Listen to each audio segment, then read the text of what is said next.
welcome everyone to day 8 of the Democrat shutdown. As is our custom now, we'll come out every morning and give you an update on where things stand. I've tried to make this as simple as possible and as digestible as possible. It seems complicated, what's happening in Washington right now. It actually is very simple. Don't let the Democrats distract you and try to convince you of things that are not true.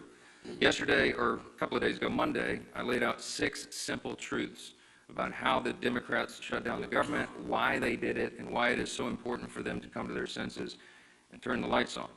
Yesterday, I went through 5 fast facts for you about the shutdown, and I explained, as everyone now knows, Chuck Schumer's desperate attempts to rehabilitate his own image by shutting down the government. Today, we're going to talk about some of the consequences of that shutdown and what it means to real people around this country, real Americans experiencing the devastating cost of their political antics here. And I'm going to read you some sample quotes and headlines that we just collected yesterday from around the country. Here's a headline from The Hill. GOP leaders point to Capitol Police missed paychecks as shutdown drags on. So today, the U.S. Capitol Police officers are going to come to work to bravely protect U.S. government officials and staff in these dangerous times, and they're going to do that without pay. Many Democrats in this chamber, by the way, I want to note, are going to receive paychecks this month, while the men and women of the U.S. Capitol Police who are protecting them will not.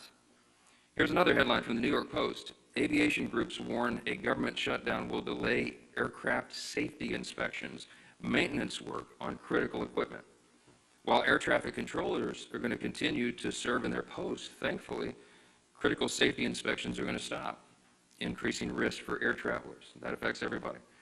Here's another headline from Georgia, local media in Georgia. Central Georgia food banks prepare for surge of new clients during the government shutdown. It's a sad headline. Remember, Georgia's 2 Democrat senators, Warnock and Ossoff, have now voted 5 times to keep the government closed down. 5 times so far. I suspect they may continue, and they're hurting real people in the state of Georgia. Here's one from New Hampshire local media. National parks caught in the crosshairs of government shutdown. Let me point out that both senators from New Hampshire, Senators Shaheen and Hassan, have repeatedly voted to keep the government closed, and New Hampshire's national park sites closed by extension. How about New Jersey? Here's a headline yesterday. Hospital at-home telehealth programs on hold amid government shutdown. You got 2 Democrat senators in New Jersey, Andy Kim and Cory Booker, and they have repeatedly voted against funding these programs, which New Jerseyans rely upon daily. Here's one from Michigan. Michigan nonprofit leaders said a shutdown would be at best disruptive and at worst potentially devastating for local communities. There are 2 Democrat senators in Michigan, Gary Peters and Alyssa Slotkin, and they have voted now 5 times to enable this devastation upon their communities. One more, I could do this all day. Here's one more from CBS News. Government shutdown fears have Colorado food banks bracing for potential new visitors. You guessed it, 2 Democrat senators from Colorado, Michael Bennet and John Hickenlooper. They keep voting over and over to keep the government closed. Democrats claim they want to negotiate, but that is already happening in a bipartisan, bicameral fashion. And we brought in the chairman of the House Appropriations Committee this morning, Tom Cole, who can talk more about that. But I just want to say this as I yield to Mr. Cole, and then you'll hear from the rest of the leaders, and I'll take some questions. There is one sad and inescapable fact that no one can forget here. This shutdown is nothing more than political cover for Chuck Schumer and the Democrats. They are worried about the Marxist flank in their Democrat Party.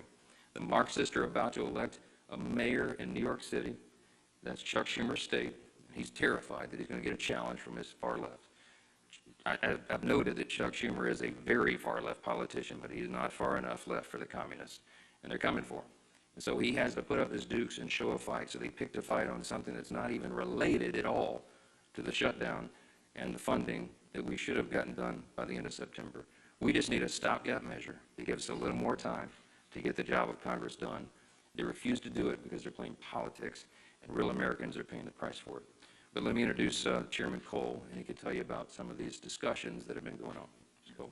Thank you very much, Mr. Speaker. Usually when I follow the Speaker, I usually think I should just say what he said and excuse myself right away. But in this case, it is pretty easy. I mean, we've had a pretty decent year in the House Appropriations Committee, all 12 bills out of committee before September 30th. 3 that we are in negotiations on with the Democrats. Those negotiations have gone very well. We're prepared pretty quickly to close once the government's reopened. We could get at least 3 bills done. The president could sign them in. Those things would be immune from a shutdown until the following September 30th.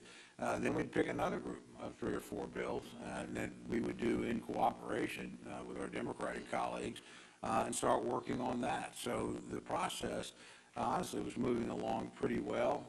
And then we had unrelated demands, obviously related to repealing work the Congress had already done on Medicaid, and then these new discussions on subsidies. And I do want to point out, at least the bill we have right now in front of us doesn't even go till December 31st. I mean, these actions would still, we could do this work and still have time to turn around, as the president and our leadership has pointed out in both chambers, and sit down and talk about these other issues. But it's hard to do much when the negotiations aren't happening simply because the government is shut down. So again, we're prepared to work. I've got very talented counterparts on the Democratic side.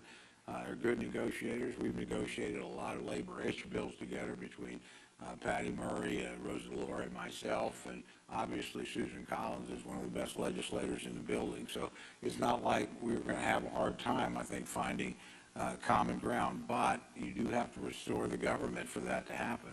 The Democrats are not likely to move bills while they've got the government shut down, because it suggests that absent that, we would be moving through the process as normal, and frankly, in a much better shape than we've been in recent years. So again, I'm just hopeful that my colleagues in the Senate, and it's worth pointing out, the majority of the Senate's already on our side, a bipartisan majority of 55. So this really does get down to Leader Schumer and the bulk of his caucus. It's simply shutting down the government over items unrelated to what we normally do in appropriation.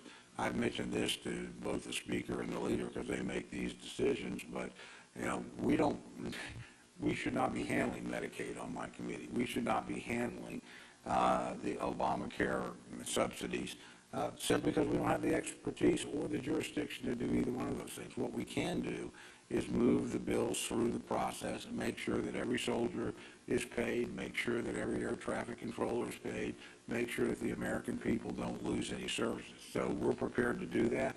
Frankly, I think my Democratic colleagues are prepared to do that once we resolve this shutdown, and that's quite simply in the hands of Leader Schumer and the bulk of his caucus. When they make the mind that they want the government up and running, believe me, we'll move very quickly, and we'll try to move away quickly from a CR status to passing bills individually or in small groups, and get folks up and working again, and get the government restored and continue that process as we're supposed to do. So with that, Mr. Speaker, I just yield back. Well, appreciate the work that Chairman Cole and the Appropriations Committee have done months and months ago to get us in a place where we would be ready to have all of the appropriations in a place where you can negotiate those differences. It was Chuck Schumer and Hakeem Jeffries who chose to take their toys and go home, all to appease the most radical elements of the far left, because Chuck Schumer is more concerned about his political job than he is about the jobs of millions of American families. American families' lives are at stake here. Whether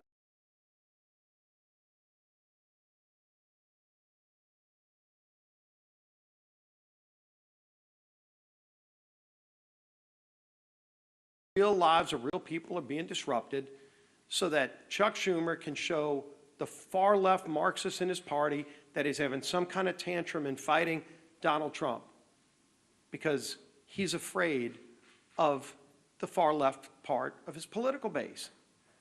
A lot of people say, what is this really about? And obviously you see Democrats trying to make it about things that have nothing to do with the basic funding of government, the bill that we passed here in this House just a few weeks ago. And in fact, a lot of Democrats are having buyer's remorse, but every one of us has a voting card. And weeks ago, Republicans and Democrats in the House had an opportunity to put this voting card in the machine and tell the American people where they stand on a government shutdown. And 99% of House Republicans voted yes to keep the government open while we negotiate our differences, and 99% of Democrats voted no to shut the government down.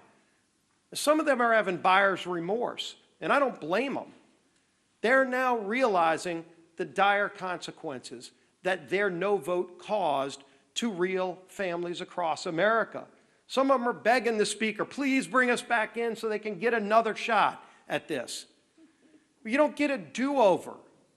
They picked the wrong side. They voted to shut the government down. They failed the test.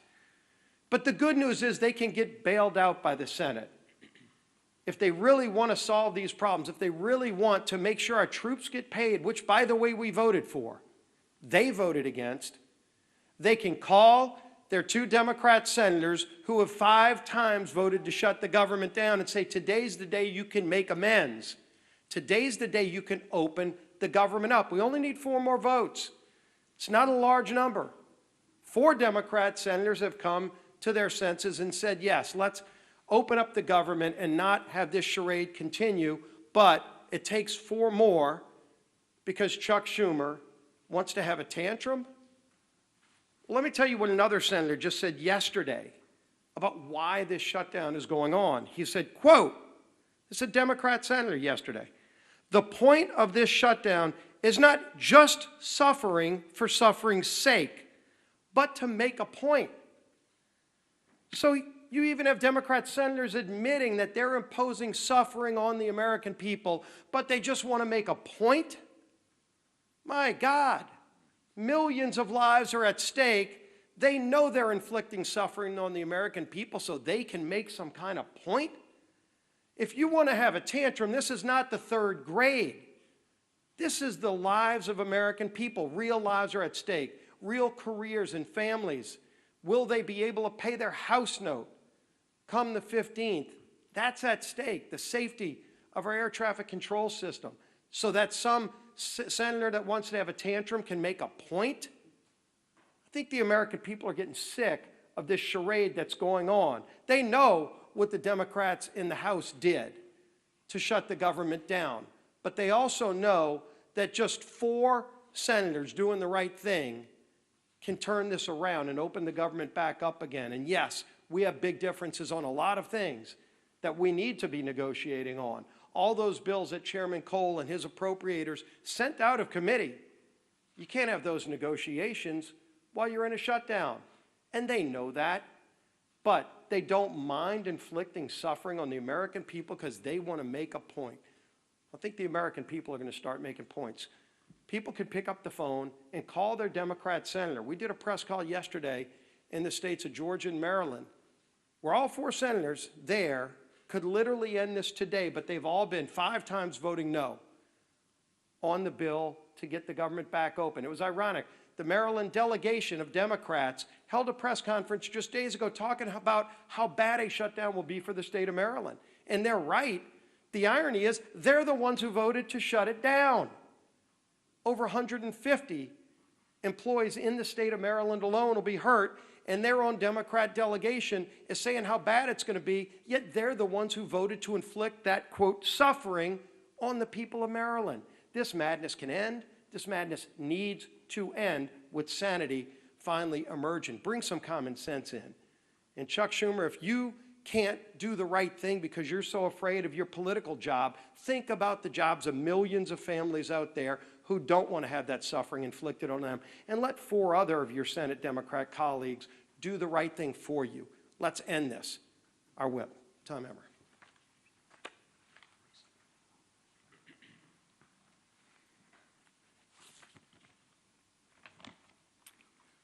Eight days. We are now 8 days into the Democrats' shutdown. 8 days that our troops are not getting paid. Border Patrol agents are going without mission-critical funding. Federal workers are being forced to figure out how they're going to put food on the table for their families. All because Democrats would rather hold the American people hostage to appease their radical base than to pass our clean, nonpartisan government funding bill.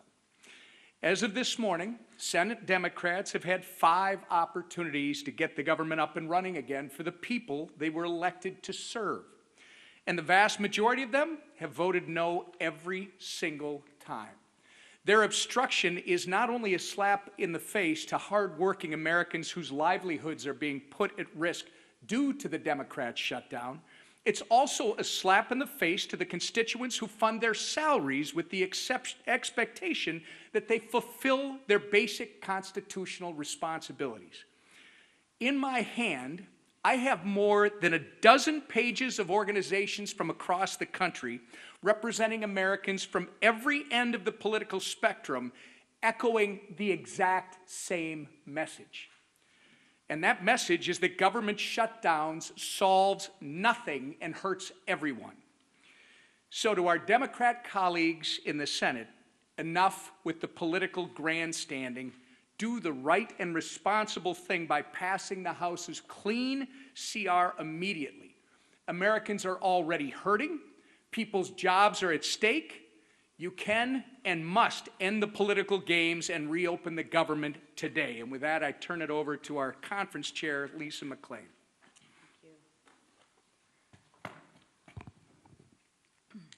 Good morning, everybody. Again and again, Democrats have chosen to put illegal aliens over hardworking Americans. That is not my opinion. That is fact. Read the bill. Democrats let millions of illegals pour in across our border under Joe Biden. Democrats gave them driver's license. Democrats allowed them to cast ballots in elections. And now Democrats are fighting, they are fighting to give illegals health care on your dime. Democrats want to take money out of your pockets and give them to illegal aliens so they can get government benefits. These aren't my opinions. These are actual facts. Go to the website and read the facts, right? But what Democrats do when they have no plan, no vision, and no leader, they have to misrepresent the truth. And they do that over and over again, and they think you, the American people, aren't gonna notice. They're not gonna notice. You're not gonna notice that they're taking money out of your pockets and giving them to illegals. They're gonna try and put their spin on it. But I challenge you, go to the website and read it for yourself. When Democrats have the choice between standing up for American people or catering to the illegal aliens, what do?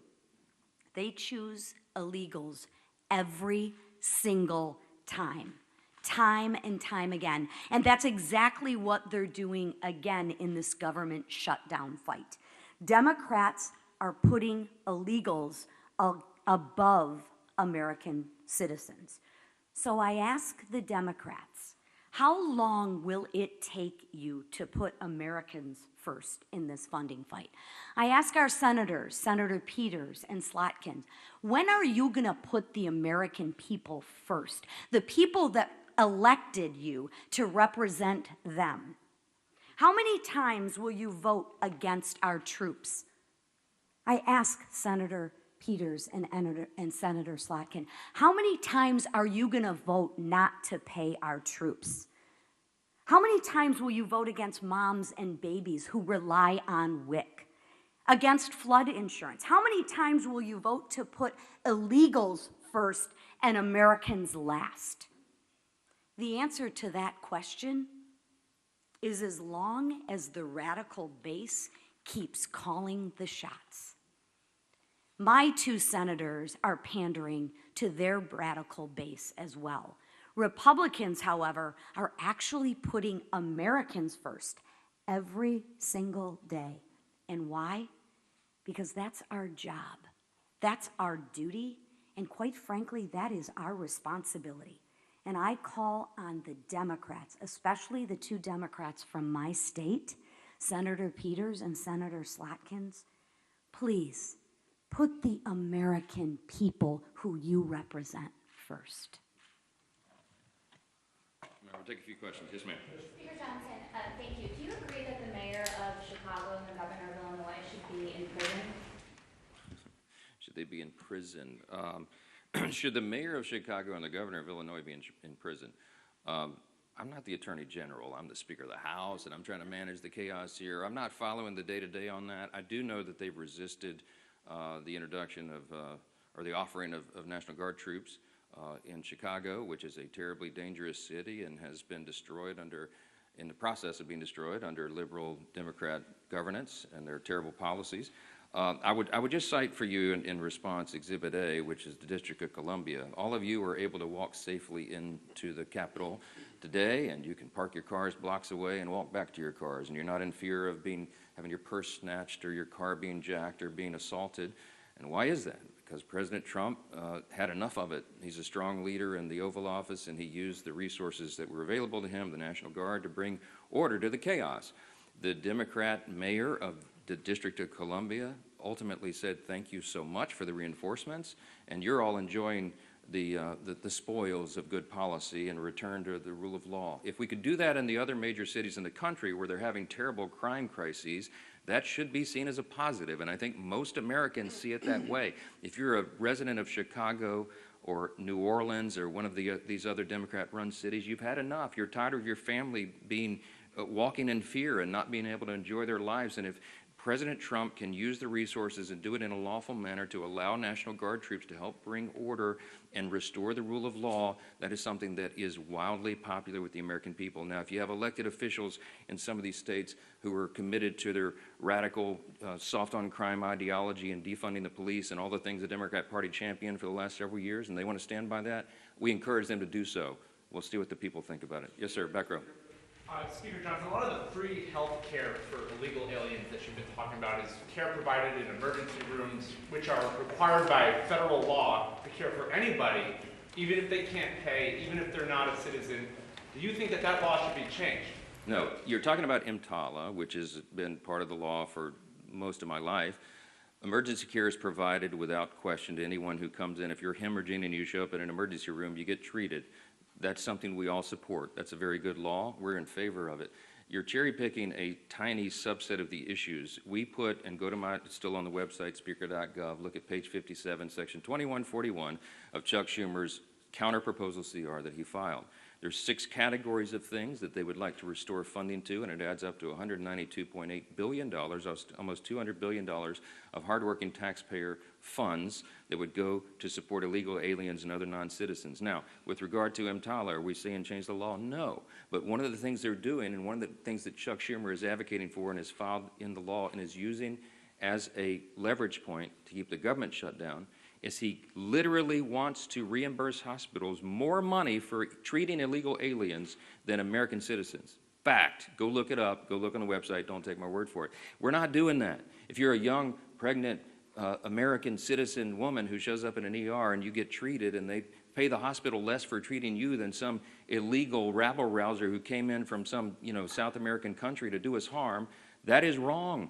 The Republican Party stands for common sense. In the big, beautiful bill, we fix that, and Chuck Schumer wants to unwind it, and it is unconscionable to me that he's inflicting all this pain on American citizens so they can play games and try to appease the radical left base. That's what this is. Back, yes. Thank you, Mr. Speaker. 2 questions about federal worker pay. One, is it your understanding that federal workers will be repaid after this shutdown as part of current law? And 2, would you allow a UC, for example, for the military to ensure that they would be paid in the shutdown? Those are 2 questions. Federal workers, it's my understanding that the law is that they would be paid. There is some other legal analysis that's floating around. I have yet had time to dig into and read that. But it has always been the case, that is tradition, and I think it is statutory law that federal employees be paid, and that's my position. I think they should be. They should not be subjected to harm and financial dire straits because Chuck Schumer wants to play political games. With regard to paying the troops, I want everybody to listen to me very carefully. Hakeem Jeffries and the House Democrats, as Leader Scalise said so well, are clamoring to get back here and have another vote because some of them want to get on record and say they're for paying the troops. We already had that vote. It's called the CR. Every Republican and at least one Democrat had the common sense to say, of course we want the government to stay in operation. Of course we want to pay our troops and our air traffic controllers and our Border Patrol agents, TSA, and everybody else We did have that vote. The House, I keep saying the House did its job. We did that almost 3 weeks ago. And every Democrat in the House except one voted against it. They voted that they did not want the troops to be paid. They did not want TSA agents to be paid. They did not want air traffic controllers, Border Patrol agents, and all the rest. They live with that vote. They made that decision. The House is done. The ball is now in the Senate's court. It does us no good to be here dithering on show votes. We did it. We sent the product over. It is clean. It is 24 pages in length. It's the most bare minimum that's necessary to keep the lights on for the people. And Chuck Schumer and 43 of his colleagues, Democrats, continue to do the wrong thing. We're not having it. Yes, ma'am. Thank you so much. Democrats continue to allege that the Republican-controlled Senate can change the rules to push through the shutdown impasse. Congresswoman Marjorie Taylor Greene is also now saying the same. Is there any validity to this, and what sort of precedent would that set for a future Democrat-controlled session? Well, I'd lead the House, but the Senate has its own rules. Some of them are arcane, and when you're in the minority, you don't like it a lot. The filibuster is a tradition over there that's been maintained by both parties whenever they've been in the majority for a long, long time, and they can make a very compelling case as to why that's true. Now, could you go nuclear and blow that all up and end the filibuster once and for all and allow everything for only majority party vote, 51 votes in the Senate? I mean, is it possible? Yes. Is it wise? You can have a lot of people who would tell you it's not. I mean, on the Republican side, I would be deeply concerned if the Democrats had a bare majority in the Senate right now, a Marxist ideology taking over the Democrat Party. Do I want them to have no safeguards and no stumbling blocks or hurdles at all in the way of turning us into a communist country? I don't think that's a great idea. That's me. So what's good for the goose is good for the gander, as they always say. And there are some safeguards in the process that were built in a long, long time ago to prevent one party just running roughshod. Now, there's a big contrast between what I just said and the issue that is before us today. We're not asking Chuck Schumer and the Democrats to do anything different than what they've always done. We've shown you the highlight reel. Chuck Schumer gave impassioned speeches as recently as 7 months ago in March of this year. He said, we have to keep the government open. It would be dangerous and harmful to the American people. He said after the vote, he went on CNN and said, I'm proud of that vote. I didn't like it, but we had to do that. He was right then. He is not right now. We're not asking the Democrats to do anything heroic. We're asking them to do their basic duty and responsibility, as Chairwoman McClain said. Keep the government open. The first responsibility, I'm sorry, I'm aggravated. The first responsibility of the government is to protect the people. And the people who are supposed to be protected are being completely cheated by Democrats in the Senate because they want to play politics. They hate Donald Trump. I mean, they have Trump derangement syndrome. It's very real. Listen to their own comments. And they have to show a fight at any cost. When does that cost become too high? In our view, it already has. They have another chance today to reopen the government, and we'll see if they do the right thing.